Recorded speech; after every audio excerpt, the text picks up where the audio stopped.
Saat ini saya dikasih Allah sehat, saat ini saya dikasih Allah waktu, saat ini saya dikasih Allah banyak kenikmatan yang tak terkira. Saya akan pakai ini untuk membuat Allah senang. Ridullah. Untuk membuat Allah senang dengan saya, membuat Allah cinta kepada saya. Kalau kita hidupnya seperti itu, mensyukuri ada saat ini, otomatis hal-hal yang buruk di masa lampau itu akan sirna dengan sendirinya. Karena orang yang mensyukuri keadaannya sekarang, maka oleh Allah Subhanahu wa taala akan diberi tambahan nikmat, dan tambahan nikmat. Di antara tambahan nikmat yang paling besar itu adalah bisa taat dan bisa jauh dari maksiat. Itu tambahan nikmat yang paling besar. Bisa taat dan bisa jauh dari maksiat. Dosanya yang lampau otomatis diampuni oleh Allah Subhanahu wa taala karena Allah senang sama dia. La in syakartum la azidannakum wa la in kafartum inna adzabi lasyadid. Kalau orang yang kufur nikmat dikatakan siksanya pedih. Kalau orang yang mau mensyukuri nikmat, maka ditambah nikmat. Ditambah nikmat ya otomatis dosanya dihapus. Karena orang punya dosa kan bukan dalam nikmat, tapi dalam azab. Ya dalam azab. Karena itu fokusnya sekarang, saat ini. Saat ini saya harus ngapain ya? Saat ini harus ngapain? Saat ini saya harus apa? Daripada mikir yang panjang-panjang, kalau saat ini lagi berada di hadapan orang tua, nikmati orang tua. Jangan di hadapan orang tua, mikirin yang di luar. Sehingga kehilangan waktu untuk taat. Karena waktunya sekarang lagi bersama orang tua, di hadapan orang tua, duduk sama orang tua, harus ngapain? Jalankan perintah Allah kepadamu terhadap orang tuamu. Perintah Allah kepada kita terhadap orang tua kita. Oh, kita harus memandangnya dengan cinta. Oh, mendengarkan ucapannya dengan sayang. Oh, saya harus ngomong ya dengan lemah lembut, gak boleh ngomong kasar. Oh, saya harus menyabarkan diri saya untuk duduk bersama orang tua saya. Ya, kalau udah begitu akan ditambah nikmat. Kalau nanti kita punya rencana bisnis setelah duduk sama orang tua, kalau nanti kita punya rencana apapun setelah duduk sama orang tua, nanti itu akan dibereskan dengan berkat yang sekarang ini kita syukuri. Yang sekarang kita syukuri, yang nanti dibereskan sama Allah Subhanahu wa taala. La azidannakum. Pasti aku tambah nikmat. Nah, ini ndak lagi sholat. Sekarang waktunya sholat. Mikirnya harusnya sholat. Waktunya sholat, mikirnya makan. Nanti saya habis sholat, saya mau keluar, saya mau pergi ke restoran ini. Saya mau ketemu sama teman-teman saya mau makan di warung sana. Nanti habis sholat, saya mau cari di menu ya warung-warung online. Ada warung online banyak, restoran online. Saya mau cari menunya apa habis sholat. Tapi mikirnya dalam sholat, sehingga kehilangan waktu sholat, nikmat sholat. Nah, begitu pula ketika duduk bersama pasangan hidup. Masya Allah, ada suamimu, ada istrimu, duduk bersama, asik, gak usah ngobrolin orang lain. Yang aneh itu ketika duduk bersama ngomongkan orang lain. Ya, kecuali kalau obrolan itu obrolan yang bawa kebaikan, artinya ngomongkan yang baik-baik. Lagi belajar bersama, kita ngobrolkan kebaikan orang lain untuk dicontoh. Tapi gak usah ngobrolin hal-hal yang gak enak yang dialami orang lain atau gak enak tentang orang lain. Sehingga kehilangan kenikmatan ngobrol dengan dirinya berdua. Yang lebih aneh, duduk bersama pasangan tapi ngobrolnya sama handphone. Ya, ngobrolnya sama handphone. Kehilangan kenikmatan saat ini. Saat ini lagi ngapain? Lagi duduk sama pasangan hidup saya. Ya udah, duduk dinikmati bersama pasangannya. Caranya bagaimana? Ajak ngobrol tentang ilmunya Allah Subhanahu wa taala. Ya, ajak ngobrol tentang bagaimana sholat. Ajak ngobrol tentang bagaimana zikir. Bukan ngobrol yang gak ada manfaatnya. Menyesali masa lampau. Wah, kemarin itu ya, seandainya saya jadi transaksi, saya akan dapat duit banyak. Oh, nggak jadi kok dibahas. Ya, nggak jadi kok dibahas. Wah, seandainya kemarin itu kita beli rumahnya, kita akan untung sekian. Oh, nggak dibeli kok dibahas.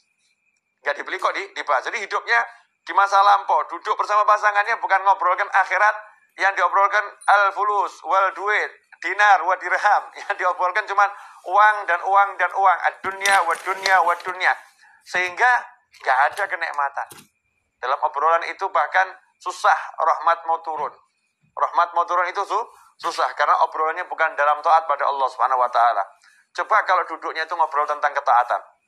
Masya Allah. Nikmat. Contoh tentang ketaatan, bab masakan tuh ketaatan loh. Suami sama istri duduk makan sayur asem. Suaminya ngomong, enak bener nih sayur asemnya nih. Ini kan lagi ngomentari makanannya istri, ya, bersama istri di meja makan atau di tempat makan. Enak bener ini, Masya Allah, seger badan jadinya rasanya. Istri yang jawab, ini mas bisa aja. Padahal ini gak enak nih pasti ini, nyindir-nyindir ini. Enggak, ini enak bener ini. Kelihatannya obrolan biasa, tapi ini taat. Sebagaimana disebutkan dalam sebuah riwayat, dudukmu bersama pasangan hidupmu untuk menyenangkan hatinya di jalan Allah Ta'ala lebih utama daripada i'tikaf di masjidku ini 1 tahun. Kama qala SAW. Di riwayat seperti itu. Itu nikmat. Kemudian yang lebih menyedihkan lagi, waktunya sekarang untuk melamunkan masa depan.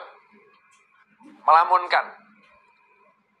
Nanti kalau rumah itu laku, saya mau beli mobil. Nanti kalau tanah yang di sana laku, saya mau beli rumah. Nanti. Sementara dia sekarang nggak mau kerja. Jadi sekarang ini hidupnya cuman nganggur, nggak mau bergerak. Nah ini kasihan nih. Ini namanya bukan punya cita-cita. Itu namanya melamun dalam syariat. Jadi cita-cita sama melamun itu beda. Ya, dikatakan kalau yang cita-cita itu bagus, tapi kalau melamun itu dari syaitan. Kalau melamun itu dari setan. Apa bedanya orang melamun sama cita-cita? Kalau orang punya cita-cita, nanti kalau rumah itu laku, saya mau beli mobil. Ya, kalau sekedar begitu namanya ngelamun. Kalau cita-cita dia tidak pakai ngomong kalau nanti rumah itu laku. Waktunya sekarang langsung dipakai untuk jual rumah. Iklan sana, iklan sini, telepon sana, telepon sini. Ini rumah saya jual, banting harga, diskon 200%. Masya Allah. Ya, apanya yang 200% kan belum dijelaskan. Kasih bintang kecil 1. Ini biasanya teknik iklan nih. Bintang kecil. Pak, ini maksudnya diskon 200% apa nih? Ya, 200% itu maksudnya begini, biaya ini saya hapuskan semua. Hilang biayanya itu. Nih, buat orang mau telepon, teknik periklanan dipelajari. Kemudian dia mulai ambil tasbihnya. Dia baca sholawat sebanyak mungkin, tawassul dengan sholawatnya. Mudah-mudahan ada pembeli yang datang. Nah, ini namanya kalau rumah itu nanti laku, saya mau beli mobil. Misal begitu. Kalau tanah yang di sana laku, saya akan hajikan Bapak. Masya Allah. Itu bagus, tapi ngelamun. Ya, melamun jelek. Cita-cita bagaimana? Kalau rumah itu laku, tanah yang di sana laku, saya akan hajikan Bapak. Langsung, mana KTP-nya? Mau daftar tidak butuh biaya kok. Mana KTP-nya? Diurus semuanya, udah bergerak nih ngurus. Kemudian mulai proses menjual di sana. Itu namanya bukan duduk melamun. Tapi orang punya cita-cita. Itulah niat. Ya, makanya setelah hijrah, setelah Fathul Mekah, la hijrata ba'dal fathi. Setelah Fathul Mekah tidak ada lagi yang namanya hijrah. Dalam arti pindahnya dari Mekah ke Madinah. Walakin jihadun wa niyah. Yang ada adalah kesungguhan dalam berjuang dan niat yang baik. Nah, niat itu apa? Qasdu syai' muqtarinun bi fi'alih. Niat itu punya satu cita-cita yang segera diiringi perbuatan. Qasdu syai' muqtarinun bi fi'alih. Punya cita-cita, punya harapan, langsung ada aksi. Itu namanya niat. Kalau nggak ada aksi namanya malah melamun. Nah, di tahun yang baru ini jangan kita jadi orang yang sibuk melamun. Tapi jadilah orang yang sibuk beraksi. Jadilah orang yang sibuk mewujudkan cita-cita. Ya, cita-citanya mulai diwujudkan dengan apapun yang bisa, sebisanya. Karena itu tadi dalam profile picture saya dikatakan hidup bukan untuk dipikiri. Ya, bukan cuma mikiri hidup kok seperti ini ya, punya suami kok kayak gitu ya, punya istri kok seperti itu ya. Gak nyelesain masalah. Ngomongkan yang gak enak itu membuat semakin tidak enak. Memperbincangkan yang jelek membuat semakin jelek. Ya, memperbincangkan yang negatif menjadi energi yang negatif. Ngomong yang baik-baik maka menjadi yang baik. Ini yang ngomong bukan saya, yang ngomong Nabi Muhammad SAW. Man kana yu'minu billahi wal yawmil akhir fal yaqul khairan au liyasmut. Barang siapa iman, percaya, man kana yu'minu billahi wal yawmil akhir, kepada Allah dan hari akhir, fal yaqul khairan, hendaknya dia ngomong yang baik. Ngomong yang baik. Kalau tidak bisa, diam saja. Bahkan sampai komentari makanan yang nggak enak itu nggak boleh. Kalau suka makan, ya. Kalau suka makan, kalau enak itu dikomentari yang positif. Kalau nggak enak, diam, nggak usah dimakan. Udah diam, jangan dikomentari. Karena mengomentari makanan yang nggak enak itu nggak boleh. Ya mencela makanan itu nggak boleh. Tapi Habib, saya pengen ini masakannya jadi enak. Ini makanannya nggak enak. Gimana cara komentarinya? Ya, komentari yang cerdas, yang sesuai syariat. Caranya gimana? Makanan ini enaknya luar biasa kalau garamnya dinaikkan sedikit. Ya, garamnya tambah sedikit, enaknya luar biasa. Positif, bukan hal yang negatif. Itu yang diajarkan Nabi Muhammad SAW. Rasul nggak suka kita ngomong yang negatif, ngomong yang jelek-jelek, ngomong yang buruk-buruk.